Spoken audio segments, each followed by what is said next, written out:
c'est-à-dire faire ce qu'on appelle le plan de trésorerie de façon pratique. Donc, lorsque vous avez accès à Maestro Finance, vous allez voir ici, juste en bas, après l'entrée, le tableau de bord, vous allez voir le trésorerie en dessous de trésorerie. Donc, voilà ce que nous avons ici. Nous avons le tableau de bord, nous avons Insight IA, nous avons le diagnostic financier, nous avons la trésorerie, nous avons les transactions, nous avons la rentabilité, tout cela, tiers, projet et autres. Mais ce sur quoi nous allons nous appesantir ce jour, c'est de parler de la trésorerie. Donc, vous avez la vue d'ensemble, je vais déjà parler de ce élément, mais le plan de trésorerie. Le plan de trésorerie de façon pratique, vous allez avoir sur là l'onglet de plan. Vous avez un plan de trésorerie déjà qui est déjà dans le fichier, dans l'outil, à titre d'exemple, et nous allons créer un autre plan en cliquant ici. Ce que vous devez savoir, c'est que lorsque vous cliquez créer un plan, vous avez la latitude d'utiliser 3 méthodologies. Et nous avons pensé pour vous. Nous avons donc permis à Maestro Finance de prendre de l'avance, sur ce que vous devez faire. Et nous avons donc souhaité vous proposer dans Maestro Finance ces 3 modes de création de plans de trésorerie. La première méthodologie, c'est celle qui consiste, et elle est vraiment recommandée, à utiliser l'assistant intelligent intégré dans notre outil. Donc, vous avez un parcours en 5 étapes. Vous avez des valeurs pré-remplies par secteur. Vous avez des comparaisons de 3 scénarios. Vous avez des tableaux mensuels détaillés. Vous avez une autre méthodologie qui est celle de la méthodologie militaire. Donc, très avancée, avec tout ce qui est driver sont sur le budget. Vous avez la comparaison de 3 scénarios. Donc, on a parlé tout à l'heure, le pessimiste, le réaliste et l'optimiste. Vous avez les comptes faits automatiquement et puis vous avez un contrôle total de vos variables. Donc, vous faites le contrôle sur les variables. La troisième méthodologie, c'est celle de la création rapide, qui est la plus simple. C'est-à-dire que vous êtes une PME, vous ne voulez pas en fait aller débuter avec ce qui est déjà pré-inscrit et rempli. Vous voulez construire de vous-même. Donc, vous choisissez un template, donc un format, et vous le saisissez manuellement. Vous faites la création immédiate. Vous êtes dans une édition libre ensuite. Nous allons donc d'abord, en premier lieu, aller sur l'assistant intelligent, que nous recommandons parce que déjà, il est pré-rempli, il a déjà un parcours guidé. Et vous cliquez démarrer. Quand vous êtes à ce niveau-là, ce que vous devez comprendre, c'est que vous avez une méthode déjà sur 12 mois, donc vous avez une élaboration budgétaire avancée.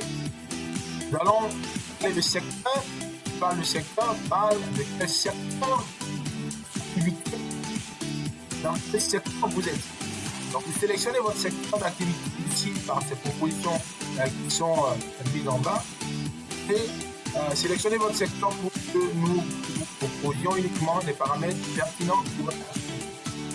Voici ici le prix de l'entreprise. Il est important parce que Maestro Finance ne se contente pas aujourd'hui seulement pour le Côte d'Ivoire, les pays de l'UEMOA, donc nous avons même aussi intégré les pays de la zone FEMA. Nous avons intégré certains pays de la zone Maghreb. Nous avons intégré certains pays de la zone Europe et autres. Vous allez voir que vous avez le Sénégal, vous avez la Côte d'Ivoire, vous avez le Mali, vous avez le Burkina Faso, vous avez le Niger, le Togo, le Bénin, la Guinée, le Cameroun, le Gabon, le Congo, vous avez la RD Congo, vous avez le Maroc, vous avez la Tunisie, vous avez la France et autres pays. Ça, vous choisissez le pays. Nous sommes en Côte d'Ivoire, donc nous allons aller pour la Côte d'Ivoire. Donc, maintenant, c'est important de connaître la taille, de définir la taille de votre entreprise. Est-ce que c'est une PE ou une micro? Est-ce que c'est une PME? Est-ce que c'est une grande entreprise? Et c'est pour vous savoir, vous avez des informations pour permettre de comprendre ce que c'est qu'une TPE. Quelles sont les caractéristiques donc d'une TPE ou d'une micro? Quelles sont les caractéristiques d'une PME et d'une grande entreprise? Vous avez des tailles fournies, le nombre d'employés et aussi le montant en termes de chiffre d'affaires. Donc les montants ici sont venus pour vous aider à vraiment vous fixer, à vraiment vous positionner selon la taille de votre entreprise. Ce qui est important de savoir, c'est qu'on avait parlé tout à l'heure du secteur. Donc, là, il va falloir pour vous choisir le secteur dans lequel vous êtes. Nous avons le commerce et les boutiques, donc vente des détails, supérette, magasin. On vous donne quelques détails sur ce que cela veut dire.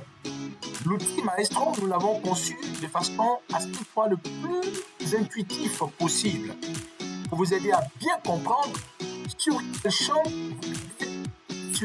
vous devez cliquer. Vous avez le commerce et boutique, vous avez les services et consulting, vous avez les restaurants et hôtellerie, vous avez le BTP et la construction, vous avez le transport logistique, vous avez les startups et les tech, vous avez l'agriculture, vous avez les PME qui font des établis, vous avez les activités saisonnières. Donc, il parle d'activités saisonnières, par exemple, avec des pics de saison, avec des marques comme le tourisme, l'agriculture et autres. Donc, une activité saisonnière en ce sens. Nous sommes dans une question de parler avec les PME aujourd'hui.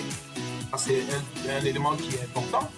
Donc, je vais vous présenter ici, choisir une PME, par exemple, qui est établie. Donc, une entreprise stable avec des revenus réguliers. 16 paramètres sont déjà fixés, 5 sous-secteurs. Donc, nous allons cliquer sur cet élément-là, PME établie. Ensuite, vous avez la possibilité encore d'aller sur une sous-section. Donc, vous dites que c'est vrai que je suis une PME, mais j'interagis dans un secteur bien précis. Vous ne pouvez pas juste mettre un PME établi, vous pouvez donc choisir distributeur, entre distribution, entre services aux entreprises, entre santé médicale, entre éducation. Donc, vous avez la latitude de définir encore votre sous-section, votre sous-secteur. Mais cela n'est pas forcément obligatoire. Vous pouvez toujours continuer sans préciser cela. Donc, nous allons continuer sans préciser par exemple. Comme je vous l'ai dit, déjà, on a utilisé le premier élément qui est pour le secteur. Nous avons déjà établi en parlant de la PME. Nous allons donc entrer dans le paramétrage. Et les paramètres sont déjà préconçus lorsque vous utilisez la version intelligente, donc assistant intelligent. Il y a ici déjà des paramètres qui sont établis. Vous avez ajusté ces 16 paramètres selon votre réalité. Vous pouvez l'ajuster. Donc, ces paramètres sont déjà conçus. Donc, on peut les ajouter si on veut d'autres paramètres. On peut ajouter d'autres paramètres si on veut le mettre pour changer ce qu'on veut. Donc, c'est à votre discrétion. Donc, ici, il y a un paramètre de volume, il y a un paramètre de prix, il y a des paramètres de taux, il y a des paramètres qui sont fixes. Comme j'ai dit, vous pouvez en ajouter ou réduire pour avoir le moins de paramètres ou le plus de paramètres. Ça dépend de vous. Là, on va aller pour tous les paramètres. Donc, les paramètres, quand on a parlé du coût de trésorerie, il faut savoir qu'il y a 3 grands éléments. Il y a les encaissements, donc tout ce qui est flux entrant, et il y a les décaissements, tout ce qui est flux sortant. Et ensuite, quand on va faire, on va opposer ces deux éléments importants du plan de trésorerie, cela va découler pour nous donner ce qu'on appelle le solde de trésorerie. Voici donc les éléments que nous avons mis qui sont, par exemple, ici en catégorie, les revenus et clients. Donc, ici, il a été déjà défini le nombre de clients actifs pour l'entreprise et on a dit 80. Ce sont ceux-là, les clients qui achètent ce mois. On a dit que le panier moyen de ces clients est de 150 000 francs par exemple, la moyenne d'une vente. Et la fréquence d'achat, on a dit que les clients faisaient un achat par exemple par mois. Donc ça c'est déjà prédéfini. Comme je l'ai dit tout à l'heure, vous pouvez le modifier, vous pouvez le changer. Ensuite, en termes d'éléments qui sont par exemple les déplacements, les éléments qui sont des charges, vous avez ici par exemple les salariés, les salaires. Et on a défini ici, de façon déjà préétablie, vous voyez, il représente l'effectif total de l'entreprise. Et pour un salaire moyen de 100 000 francs, donc salaire brut moyen. Quelles sont les charges sociales? On les définit en pourcentage. Les charges là, on les a mis de 25%. Mais ici, vous pouvez aussi le transformer. Par exemple, manger à 25%, 30%, ça dépend pas de vous. Là, on les met donc à 25%.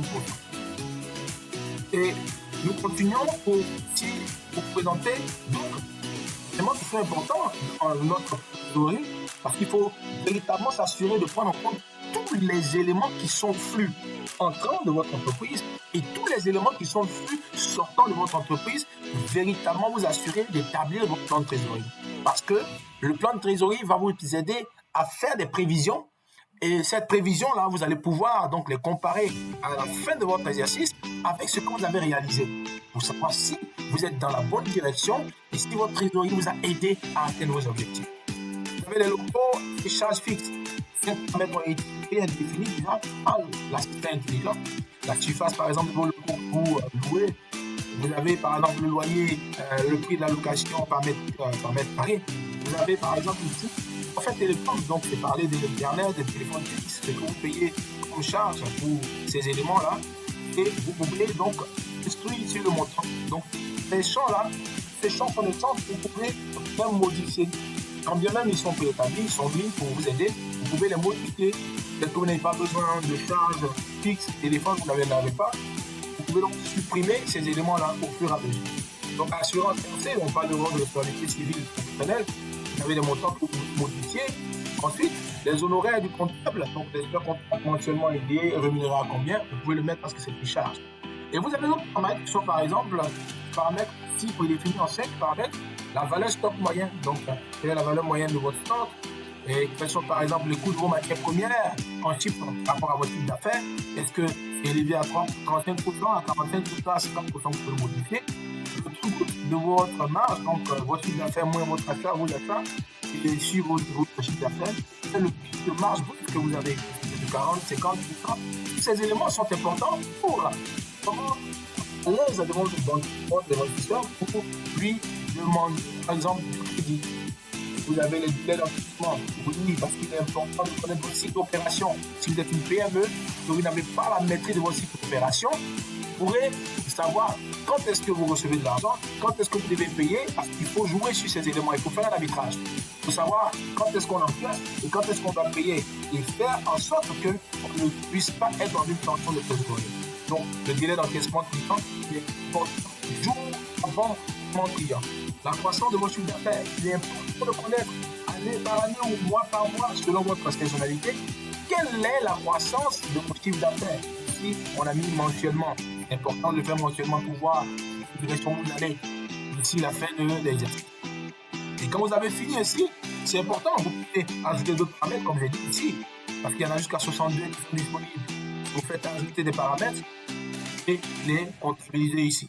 Donc, voir tous les paramètres par ce clic-là, vous allez voir tous les paramètres qui existent. Il y a le nombre de prospects, le coût de conversion, le prix unitaire par produit, etc., jusqu'à 62 000. Vous en privez pas tant que cela peut aider à construire un plan de trésorerie puissant, un plan de trésorerie qui est véritablement bien structuré. Ne vous privez pas de enseigner l'outil avec les informations qui sont marquantes.